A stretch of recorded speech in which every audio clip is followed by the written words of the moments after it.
जय हिंद दोस्तों, यूपीएससी केंद्र में आप सभी का स्वागत है। आज के इस लेक्चर में हम वैदिक पीरियड को अच्छे से देखेंगे। वैदिक पीरियड से क्वेश्चन सभी एग्जामों में आपको मिल जाएंगे, यूपीएससी हो चाहे स्टेट पीसीएस हो या छोटे लेवल के एसएससी वगैरह जितने भी एग्जाम्स हैं, सब में वैदिक पीरियड से, जो कि एंशिएंट हिस्ट्री का बहुत ही इंपॉर्टेंट टॉपिक है, इससे क्वेश्चन आते हैं।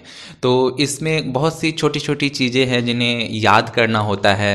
आप अच्छे से समझ लेंगे इस लेक्चर में तो आपको रिलेट करने को मिलेगा, बहुत अच्छे से मैं बता दूंगा आप लोगों को, फिर आप भूलेंगे नहीं और हर एक एग्जाम में इससे रिलेटेड क्वेश्चन को सॉल्व कर पाएंगे।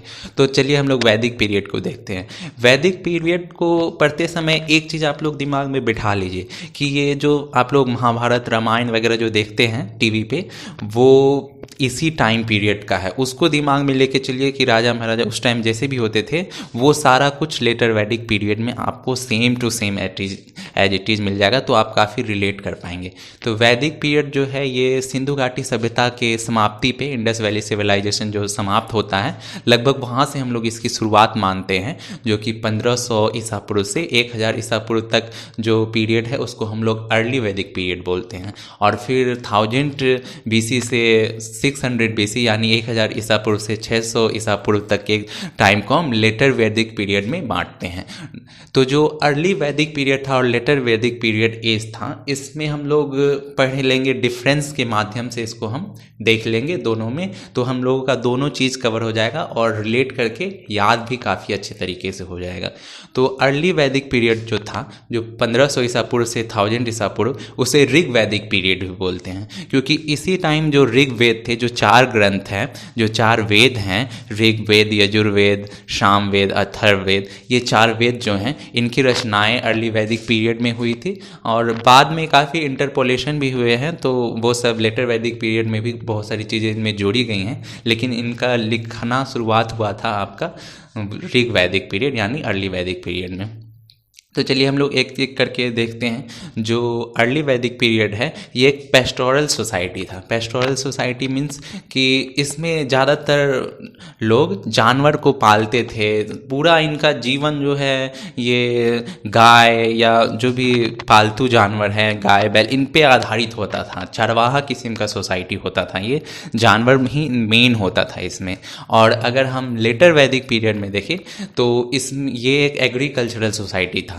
यहाँ लोग घुमंतु नहीं थे, बल्कि एक जगह टिक के रहते थे और आपका खेती करते थे। तो अब सबसे इम्पॉर्टेंट पॉइंट यहाँ पे आपको ये है, सारा कुछ आपको समझ में आने लगेगा कि लेटर वैदिक पीरियड क्यों डिफरेंट था या वैसा क्यों था, क्योंकि और अर्ली वैदिक पीरियड ऐसा क्यों था। जब पेस्टोरल सोसाइटी होता है यानी चरवाहा जो समाज होता है, तो वो कहीं एक जगह रुक के नहीं रहते हैं, वो अपने जानवरों को लेके चराने जाते हैं, दूर दूर की यात्रा पे निकल जाते हैं। जैसे ठंड के मौसम में वो ऊपर जहाँ पे नीचे वैली में आ जाते हैं और गर्मी के टाइम में वो ऊपर की ओर बढ़ते हैं, तो इस तरह से वो कहीं एक जगह रुक के नहीं बसते हैं। तो इसलिए उनके लिए लैंड उतना इम्पॉर्टेंट नहीं होता है।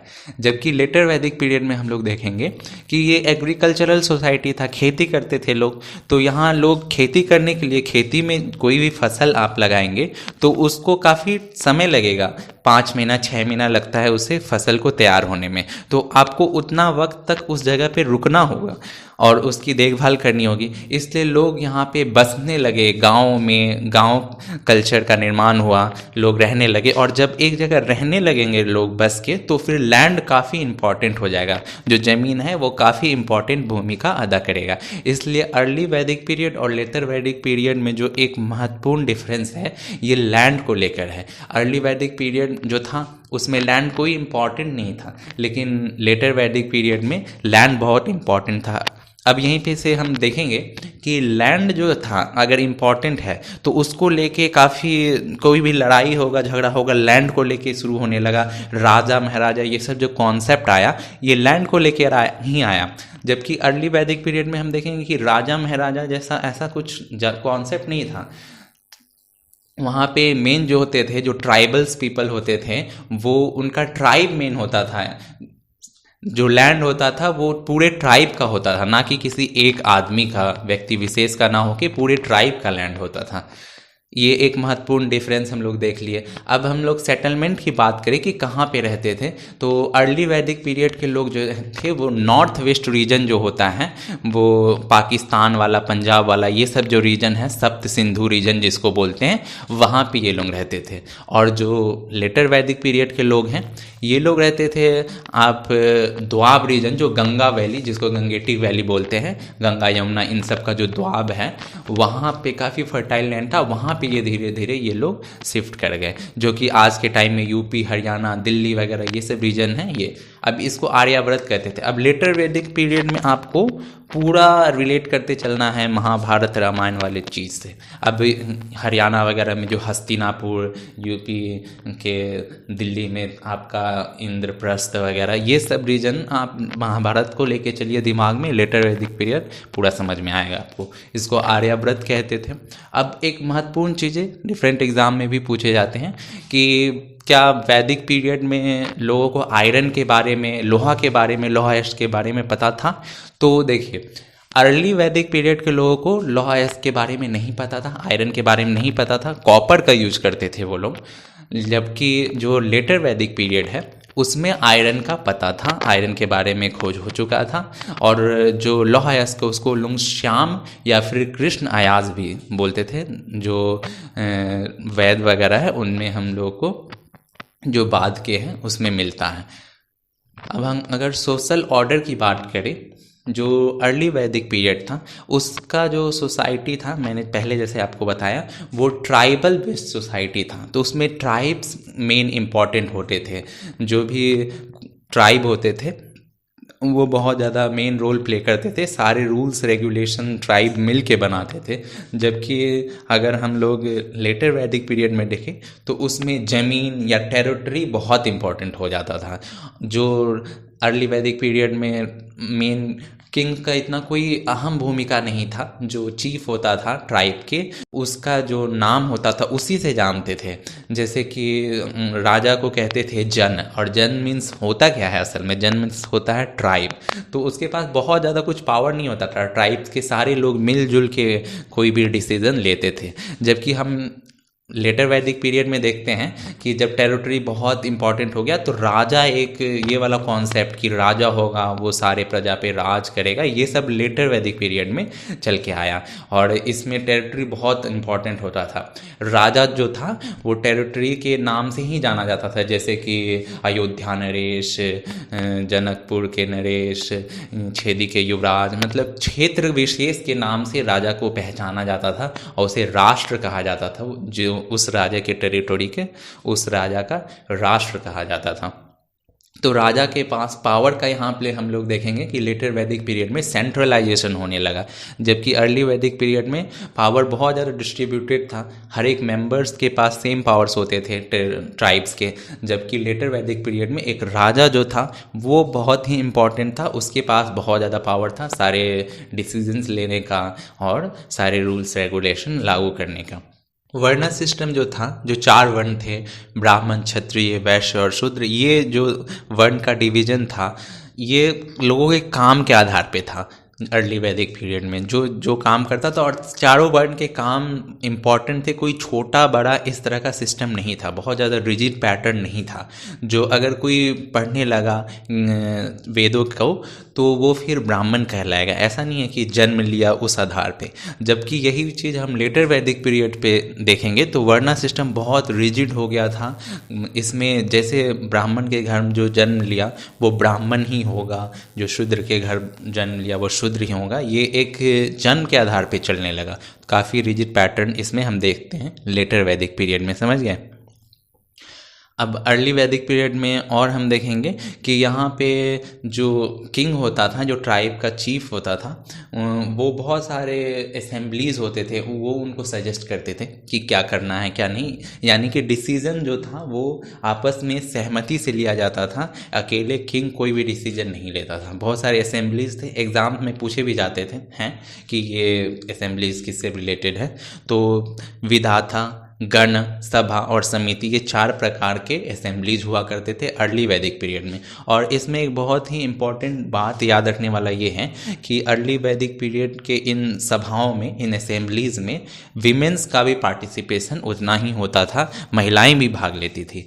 जबकि लेटर वैदिक पीरियड में हम देखेंगे कि जो ये सभी सभाएं जो थी, इसमें से विधाता और गण तो बिल्कुल डिसअपेयर्ड ही हो गया, और जबकि सभा समिति रहा। लेकिन सभा समिति में भी जो बहुत ही धनवान होते थे, रिच फैमिली से आते थे, वही सिर्फ पार्टिसिपेट करते थे, और विमेंस को इन सभा समितियों में बैठने से भी बार कर दिया गया था, उनको इनमें भाग लेने नहीं दिया जाता था। अर्ली वैदिक पीरियड और लेटर वैदिक पीरियड के सोसाइटी में कुछ समानताएं थी, जो कि हम देखते हैं कि चाइल्ड मैरिज का कॉन्सेप्ट नहीं था। जो बाल विवाह होता है, छोटा छोटा बच्चा को शादी करवा देते हैं, ये वाला कॉन्सेप्ट नहीं था। उस टाइम शादी का जो एज था वो 16-17 वर्ष का होता था। लड़के लड़की दोनों के लिए ज़्यादा वर्ष की आयु में भी शादी किया जाता था। जबकि बाद के समय में गुप्ताज टाइम में हम देखेंगे कि ये चाइल्ड मैरिज वाला कॉन्सेप्ट बहुत ही उभर कर आया था। सती प्रथा भी नहीं था, ना अर्ली वैदिक पीरियड में ना लेटर वैदिक पीरियड में। सती प्रथा में पुरुष के मरने पे उसकी पत्नी को भी चिता में जला दिया जाता है जिंदा। तो ये वाला कुप्रथा उस टाइम नहीं था, वैदिक पीरियड के टाइम में। वहीं पे अगर फैमिली का हम कंस्ट्रक्शन देखें तो वो पैट्रियार्कल था, यानी पुरुष प्रधान था। पिता से बेटे को मिलता था सारी संपत्ति और नाम वगैरह। और हम चीज़ें देखें तो लेविरेट, यानी कि अगर पुरुष के मर जाने पे उसके छोटे भाई से स्त्री का विवाह करवाना, या विडो रीमैरिज यानी कि विधवाओं का विवाह। जैसे कि आप एग्जाम्पल उससे देख सकते हैं, जैसे रामायण महाभारत वगैरह में। जैसे कि रामायण में आप देखेंगे कि रावण को जब वध कर दिया गया तो उनकी स्त्री से विभीषण का विवाह हुआ था, या इसी तरह का बहुत सारा एग्जाम्पल आपको मिल जाएगा, जिससे पता चलता है कि विडो रीमैरिज का कॉन्सेप्ट भी वैदिक पीरियड में एग्जिस्ट करता था। और ये चीज़ दोनों ही लेटर वैदिक पीरियड और अर्ली वैदिक पीरियड के सोसाइटी में ये चीज़ें थी। वहीं पे हम देखेंगे एक अंतर, तो अर्ली वैदिक पीरियड में जो था वो लोग प्रकृति की पूजा करते थे। तो इंद्रदेव हो गए, या जो कि वर्षा के देवता थे, और पवन देव, वायुदेव, ये सारे अग्निदेव, ये सब इम्पॉर्टेंट थे। ये सब क्योंकि प्रकृति के तत्व हैं तो इन का इम्पॉर्टेंस बहुत था। वहीं हम लेटर वैदिक पीरियड में देखते हैं तो ये मूर्ति पूजा जो है, मूर्ति बना के पूजा करना, उनका एक आकार देना ईश्वर को, वो बहुत ही चलन में आ गया। और इसमें इस टाइम में जो भगवान जैसे कि प्रजापति, जिनको ब्रह्मा जी बोलते हैं, रुद्र यानी कि शंकर भगवान, और विष्णु जी, ये सब देवताओं का पूजा काफ़ी ज़्यादा चलन में हो गया, बहुत ज़्यादा पूजा करने लगे। और अलग अलग जो वर्णा थे उनका अपना अपना कुल देवता भी होने लगे। जैसे कि शूद्र के जो देवता थे उनको पूषण कहा जाता था, और बाद के टाइम में ये कृष्ण भगवान, ये सब देवता लोग भी धीरे धीरे बहुत ज़्यादा पूजित होने लगे, बहुत ज़्यादा फोरफ्रंट में आ गए। अब हम अर्ली वैदिक पीरियड में देखते हैं कुछ चीज़ें, जैसे कि उस टाइम जो पॉटरी होता था वो पेंटेड ग्रेवेयर यानी PGW कहते हैं उसको। बहुत सारे एग्जाम में पूछे जाते हैं कि ये किससे संबंधित है। तो PGW जो था वो अर्ली वैदिक पीरियड में यूज़ होता था, और PGW लेटर वैदिक पीरियड में भी यूज होता था। लेकिन उसी के साथ साथ उस टाइम ब्लैक और रेड वेयर जो कि का भी बहुत ज़्यादा यूज होता था। कुछ इम्पॉर्टेंट फैक्ट्स अगर हम अर्ली वैदिक पीरियड में देखें तो इसमें आपको जो लोग थे वो इंडो यूरोपियन लैंग्वेज बोलते थे, जो संस्कृत के रूप में फाइनली कन्वर्ट हुआ। और इसलिए हम देखेंगे कि जो भी यूरोपियन लैंग्वेज के बहुत सारे शब्द जो हैं वो आपको संस्कृत में मिल जाएंगे, सेम शब्द जैसा। जैसे कि आप रिलेट करेंगे तो मदर जो माता है, वो अगर माँ कहा जाए, माता और मदर रिलेटेबल लगता है, तो ये चीज़ें इसी से उभर कर आई हैं। जो मोस्ट इम्पॉर्टेंट एनिमल हुआ करता था, एक एग्ज़ाम में पूछा भी था, वो गाय होता था, कौ होता था। और सारी लड़ाई जितने भी सब कुछ होते थे, जैसे कि यज्ञ हुआ तो उसमें दान में गाय देना है, या लड़ाइयाँ भी होती थी तो गाय के ऊपर या जानवरों के ऊपर होती थी। दूसरा इम्पॉर्टेंट जो जानवर था वो हॉर्स था, और हॉर्स के बोन्स भी पाए गए हैं। पाकिस्तान में एक स्वात वैली पड़ता है, वहाँ पे हॉर्स के बोन्स भी मिले हैं खुदाई में। ऋग्वेद बहुत ही कॉमन जो वेद था उस टाइम ऋग्वैदिक पीरियड का, जिसपे कि नाम भी इसका अर्ली वैदिक पीरियड को ऋग्वैदिक पीरियड बोलते हैं। वैसा ही एक ग्रंथ ईरानियन टेक्स्ट भी एक है जो ऋग्वैदिक टेक्स्ट से बहुत ज़्यादा मिलता जुलता है, उसका नाम अवेस्ता है। ये आप लोगों को याद रखना है। अगर हम लेटर वैदिक पीरियड की कुछ चीज़ें देखें तो इस टाइम जो था, जो बलि देने का, आहुति देने का, ये सब बहुत ज़्यादा चलन सामने आ गया। और तंत्र मंत्र वगैरह ये सब, जैसे कि हम अथर्ववेद में देखेंगे तो बहुत ज़्यादा तंत्र मंत्र का उसमें चर्चा लिखा हुआ है, उसमें तंत्र मंत्र। तो ये बहुत ज़्यादा इम्पॉर्टेंट हो गया, मंत्र का उच्चारण करना ये काफ़ी इम्पॉर्टेंट हो गया लेटर वैदिक पीरियड में। जी महाभारत रामायण वगैरह नहीं देखें, यज्ञ करवाता है, उसमें मंत्र बैठ के पढ़ रहा है, उससे शक्ति मिल गया, ये हथियार मिल गया, ये पावर मिल गया। तो ये सारी चीज़ें आप रिलेट करिए वहाँ से, महाभारत वगैरह से, वहाँ से सेम टू सेम आपको समझ में आएगा। इसके बाद ब्राह्मण जो होता था वो ही मेन मोनोपोली अपना एकाधिकार करने लगा कि हाँ ये सारा जो ज्ञान होता है ये सब ब्राह्मण ही प्राप्त कर सकता है और कोई नहीं। इसी तरह जितने भी वेद हैं ऋग्वेद को छोड़ के, जैसे कि सामवेद, अथर्ववेद, यजुर्वेद, ये सारे वेदों की रचनाएं, रामायण महाभारत जैसे महाकाव्य और उपनिषद वगैरह इसी समय में लेटर वैदिक पीरियड के टाइम में लिखे गए हैं। आपको बता दिया मैंने कि पेंटेड ग्रे वेयर के साथ साथ ब्लैक और रेड वेयर वगैरह का ये पॉटरी होता है, जैसे बर्तन, जैसे अभी स्टील वगैरह ये सब का बर्तन आप लोग इस्तेमाल करते हैं, लेकिन उस टाइम में स्टील वगैरह था नहीं ना, लोहा का खोज हुआ था लेकिन इतना अभी स्टील कैसे बनेगा ये सब नहीं हो पाया था उस टाइम। तो ये इन सभी ब्लैक वेयर, ये मिट्टी का बर्तन होता था, इसको पकाते थे, जिस कलर से रंगते थे उस तरह का नाम देते थे, तो इनका इस्तेमाल होता था। और ये जो आर्यावर्त जिसको कहते हैं, यानी कि आर्य जो थे ये वेस्ट वाले रीजन से, इंडिया का जो उधर पाकिस्तान और पंजाब वाला जो रीजन है उधर से ये गंगा के वैली में जो आए, तो इसका हम लोग को जानकारी मिलता है। शतपथ ब्राह्मण एक है जिसमें से हम लोग को जानकारी मिलती है कि कैसे आर्य जो थे वो गंगेटिक प्लेन्स में आए। लेटर वैदिक पीरियड में बड़े बड़े किंगडम्स होते थे, जिसमें कि आप लोग सुने भी होंगे कुरु किंगडम, जो कुरुक्षेत्र का जो लड़ाई हुआ था, कुरु किंगडम, जिसमें कि मेन ये पांडव, कौरव वगैरह ये सारे राजा वगैरह आते थे इसमें से। तो ये जो कुरु किंगडम बना था, ये बना था आपका, पहले एक पुरु ट्राइब होता था और एक भारत ट्राइब था, जिससे कि भारत का नाम भारत पड़ा। इन दोनों को मिला के कुरु किंगडम बना, कुरु ट्राइब बना।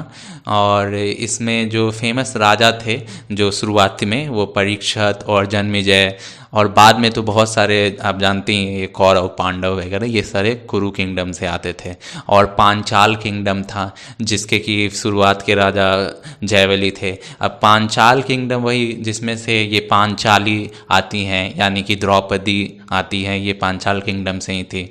और इसमें लेटर वैदिक पीरियड का एक और इम्पॉर्टेंट बात आपको बता दूं कि इस टाइम जो टैक्स होता था, जिसको कि बलि बोलते थे, ये सिर्फ और सिर्फ वैश्य ही देते थे। अब देखिए कैसे, क्योंकि ब्राह्मण जो थे ये उच्च कुल के थे, तो मानना था इनका ऐसा, तो वो टैक्स देते नहीं थे। और जो राजा होते थे, क्षत्रिय होते थे, वो टैक्स देंगे नहीं क्योंकि उन्हें ही टैक्स लेना है।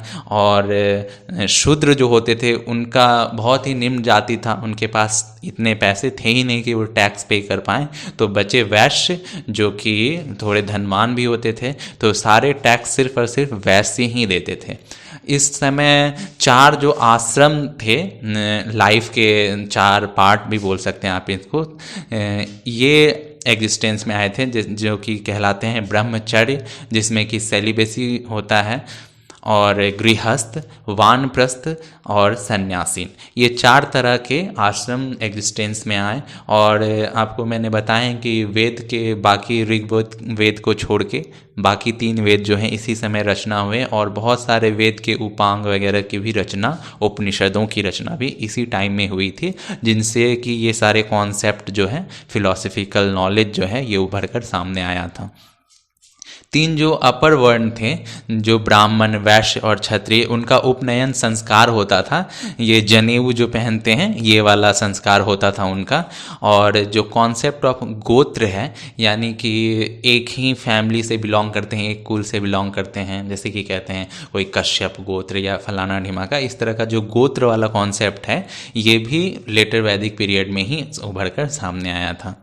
जो राजा होते थे बड़े बड़े, वो बहुत बड़े बड़े यज्ञ वगैरह करते थे। आपको बताएं इस टाइम मंत्र वगैरह का बहुत ही फेमस हो गया था, रामायण महाभारत याद कीजिए, तो बहुत सारे यज्ञ करवाते थे, जैसे कि राजसूय, अश्वमेध, वाजपेयी, ये सारे यज्ञ करवाते थे।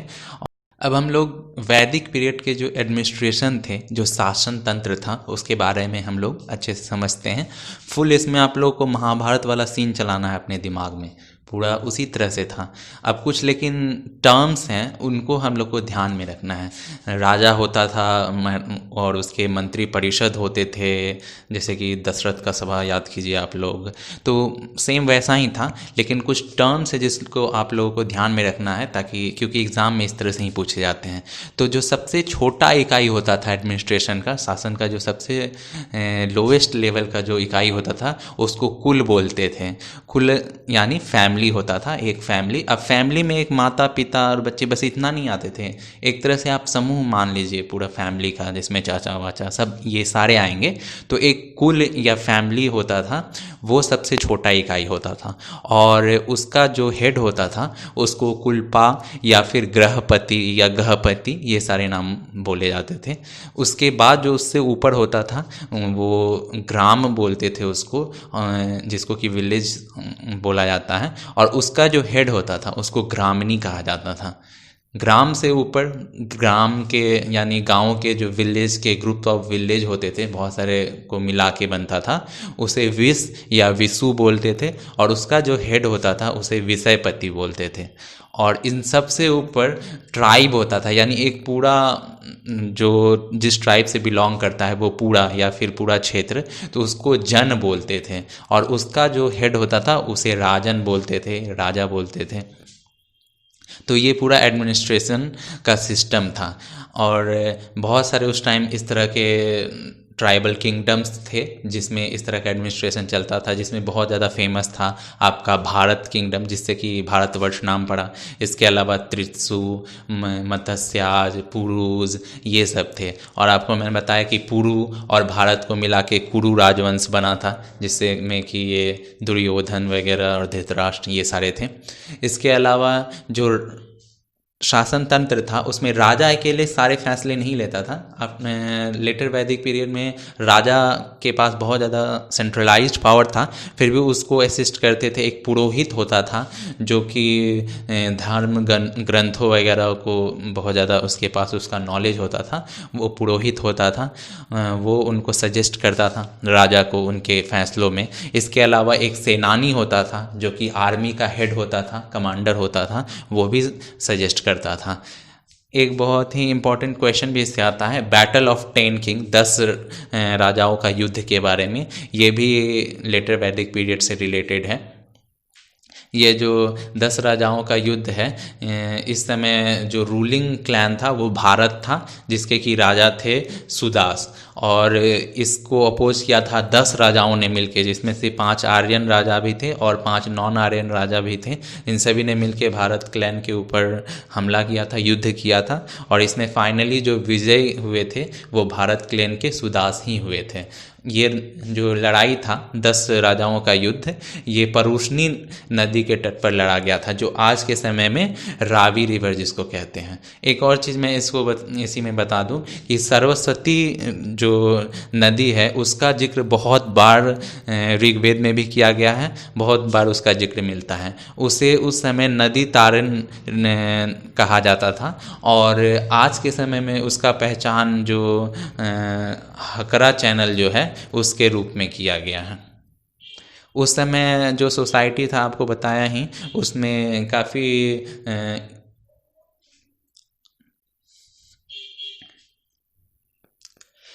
महिलाओं की शिक्षा के लिए भी उसमें प्रावधान था। ऐसा नहीं था बाद के समय में जैसा कि बहुत सारी कुरीतियाँ आ गई कि महिलाओं को शिक्षित नहीं किया जाता था या शूद्र नहीं पढ़ सकते थे।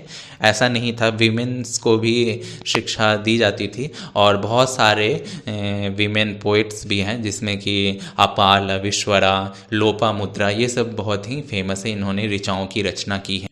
वैदिक पीरियड से कुछ इम्पॉर्टेंट टर्म्स हैं जिसको एग्ज़ाम्स में पूछे जाते हैं, कई बार यूपीएससी ने भी पूछा है, तो उनको हम देख लेते हैं।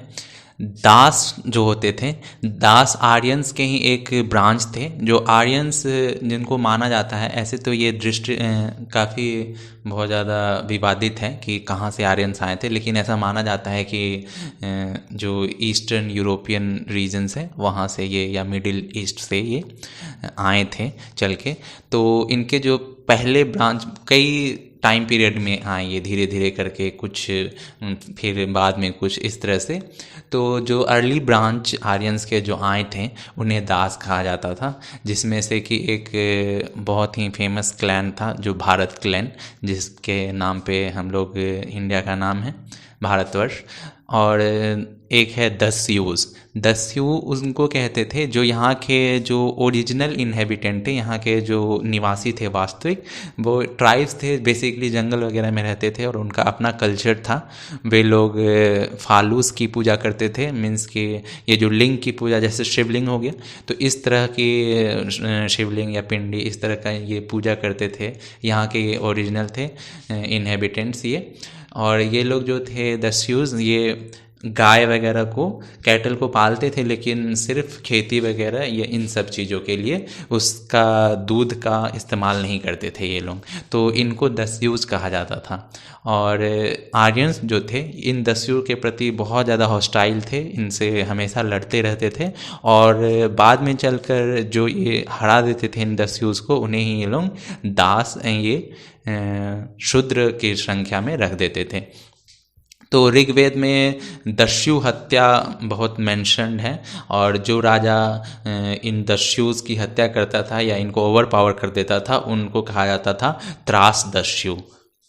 इसके अलावा एक टर्म गविस्थी आता है। गविस्थी होता है, ऋग्वेद में मेंशन है वॉर के लिए। गविस्थी का वैसे शाब्दिक अर्थ होता है कि इन सर्च ऑफ गौ, यानी गौ की खोज में।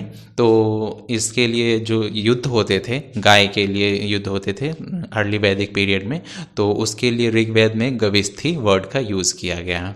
इसके अलावा बाली, बाली का अर्थ होता है, ये टैक्स होता था एक प्रकार का, जो कि वॉलेंटरी टैक्स था। ऐसा नहीं था कि आपको ज़बरदस्ती ये टैक्स देना ही पड़ेगा, ऐसा नहीं था। ये एक वॉलेंटरी टैक्स था जो राजा को दिया जाता था। लेकिन बाद के समय में चलकर आप लोग देखिएगा आगे, इसके बाद में जब और डायनेस्टी शुरू हो गए लेटर वैदिक पीरियड में, तो बाली जो था वॉलेंटरी टैक्स ना होके एक ये इम्पॉर्टेंट टैक्स हो गया जो सभी को देना ही होता था। निष्क होता था, जो सोने के सिक्के होते थे उनको निष्क बोला जाता था। और चावल के लिए शब्द जो इस्तेमाल हुआ है वेदों में वो है विरही। संग्रहिती कहा जाता था जो बाली को कलेक्ट करते थे, बाली टैक्स जो होता था उसको जो कलेक्ट करते थे उन्हें संग्रहिती कहा जाता था। इसके अलावा व्रजपति जो होते थे, जो बहुत लार्ज लैंड होल्डर्स होते थे, बहुत सारे जिनके पास ज़मीन का मालिकाना हक होता था, उन्हें व्रजपति बोलते थे। एक चीज़ और आप ध्यान में रख सकते हैं कि ये व्रजपति जो होते थे इनके पास सिर्फ लैंड होता था, ये सेना को नियंत्रित नहीं करते थे, मीन्स की सेना नहीं रखते थे ये। मेरा कोशिश है कि इस एक वीडियो में ही आपको वैदिक पीरियड से रिलेटेड सारे जानकारी मिल जाए, आपको यहाँ वहाँ कहीं भी जगह जगह खोजना ना पड़े या डिफरेंट बुक्स को रेफ़र ना करना पड़े।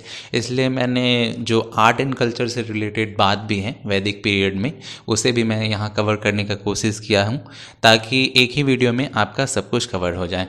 तो वैदिक पीरियड से जो आर्ट एंड कल्चर से रिलेटेड क्वेश्चन आते हैं वे मुख्य रूप से उस समय जो वेद लिखे गए हैं या जो टेक्स्ट हैं उससे रिलेटेड क्वेश्चन ही आते हैं। तो वैदिक टेक्स्ट जो हैं वो 4 तरह के लिखे गए हैं। पहला तो वेद हैं, वेदास, ब्राह्मणाज हैं, आर्यण्यका हैं और उपनिषद हैं। वेद 4 हैं, जैसा कि मैंने पहले भी बताया, ऋग्वेद, सामवेद, यजुर्वेद और अथर्ववेद। इसमें से ऋग्वेद सबसे प्राचीन है।